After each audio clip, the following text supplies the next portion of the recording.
Hello, my name is Samantha St. John, and this is my colleague Hannah Reeds. Today we will be discussing LIC, otherwise known as lymphocyte-specific protein tyrosine kinase.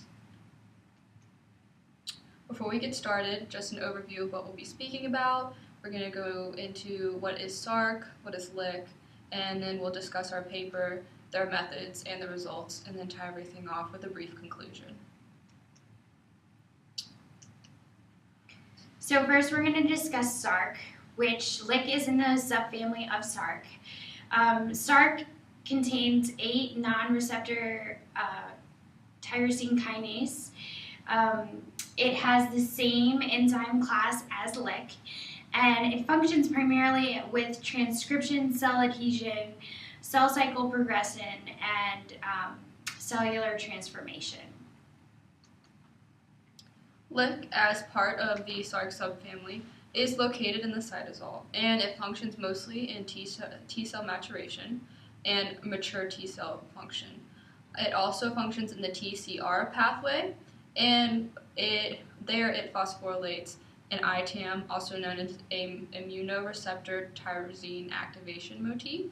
And once this has been phosphorylated, then it will allow the activation and development of a T cell.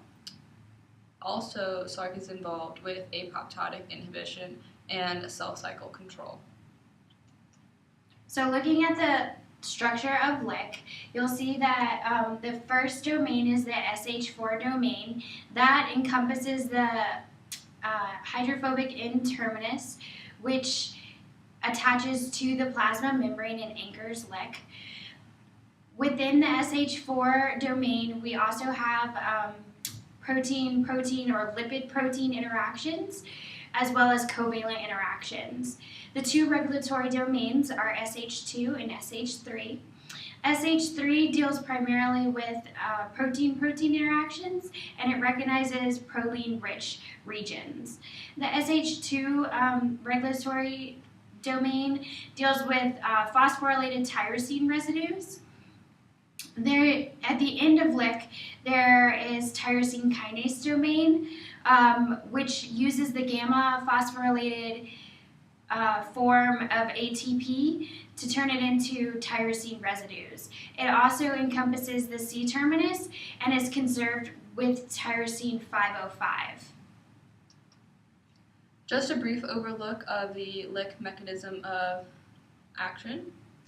So we have an inactive LIC molecule here, and you will mostly see the enzyme LIC in this conformation when the tyrosine at position 394 is phosphorylated. When LIC is in its open conformation, both the tyrosine at location 394 and the tyrosine closest to the carboxy terminal 505 will be phosphorylated, and thus LIC will be in an open conformation and able to phosphorylate the appropriate ligands and most notably lead to T cell activation. To inhibit the LIC enzyme, another enzyme called CISC, which is actually part of the SARC subfamily, will then bind and LIC will go back to its closed conformation.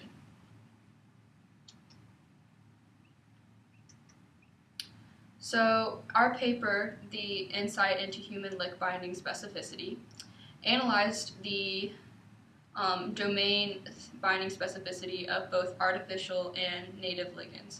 Then it compared this to other members of the family, so HIC, SARC, and FIN. It also analyzed binding partners of LIC that you would see more so in a physiological environment, such as within the cell. So they looked at ligands such as the son of 7 list, also known as SOS, the MAP kinase 3, and also phospho and inositol 3 kinases. They also evaluated SH3 binding pocket orientation and looked at ligand class. So first we're going to go over the methods. Within the methods, they did several steps. They made GST proteins. They also did biopanning, as well as a specific type of ELISA called antiphage. They then sequenced the DNA, did an assay called a spot assay that's most similar to blotting and did fluorescent Spectroscopy. So looking at the picture closest to Sam is biopanning. With biopanning, they used a peptide library. It's an online database of known peptides. They then grew that phage library and inserted that DNA to a bacteria genome for that to be displayed. They added that to antigens, and then they did sort of like an ELISA where they figured out which antigens bonded to antibodies, washed it away with the unbound antigens. They then eluted the antigens using changing the pH, whether it be adding a basic or acidic solution or changing other environmental factors, and then made copies of those antigens for further research. The picture closest to me displays a direct ELISA.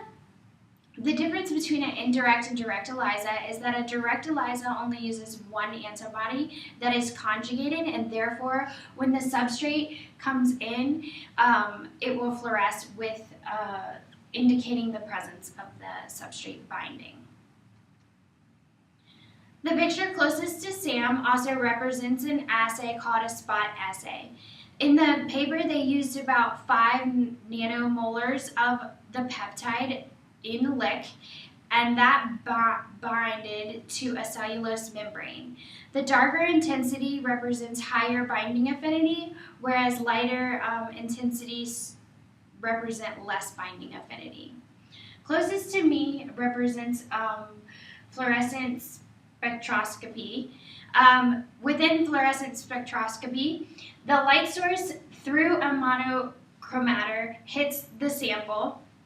The sample and the atoms in the sample then go from a ground state to an excited state.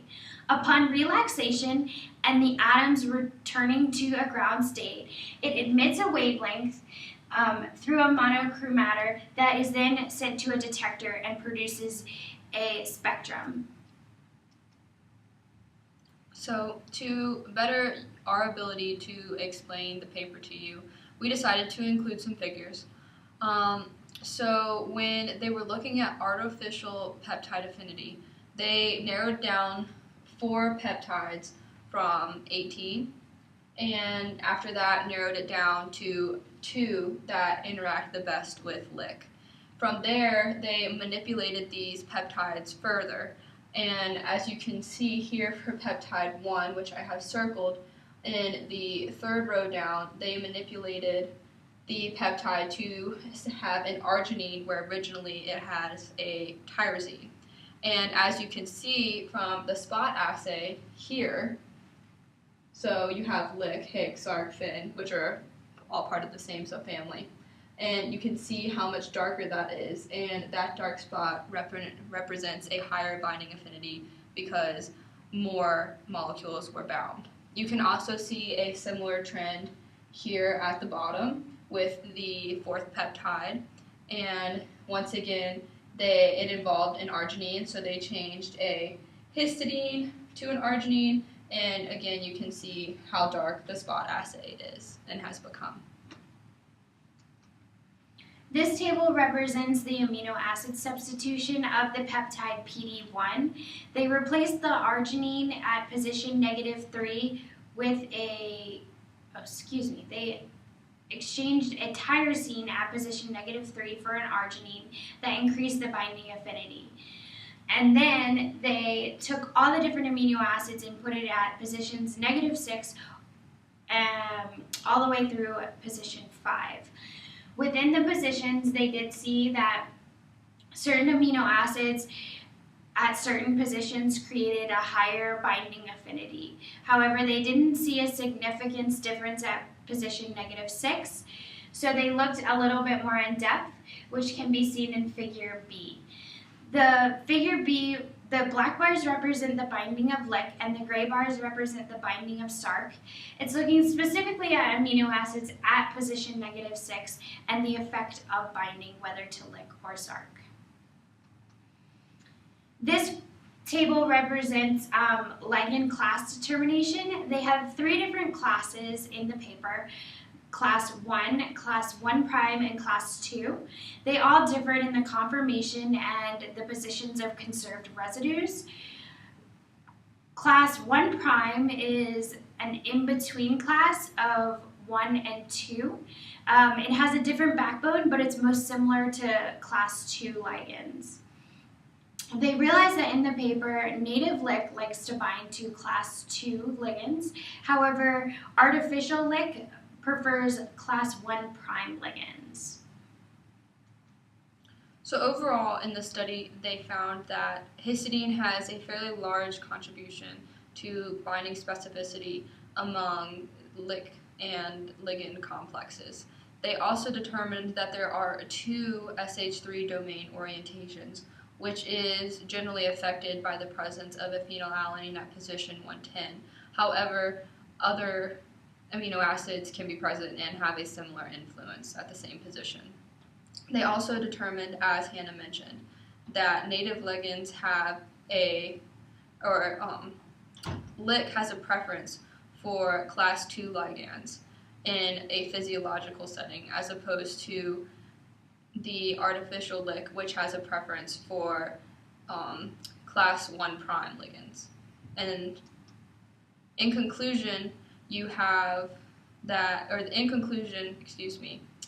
they discovered that the SH3 ligand binding interaction is fairly complex, and that while they did do a lot of studies, in vitro studies don't account for many facets. They don't account for the competition that would occur in a normal physiological environment, and they also don't account for the diffusion rates that you would see within a cell as opposed to an in vitro study.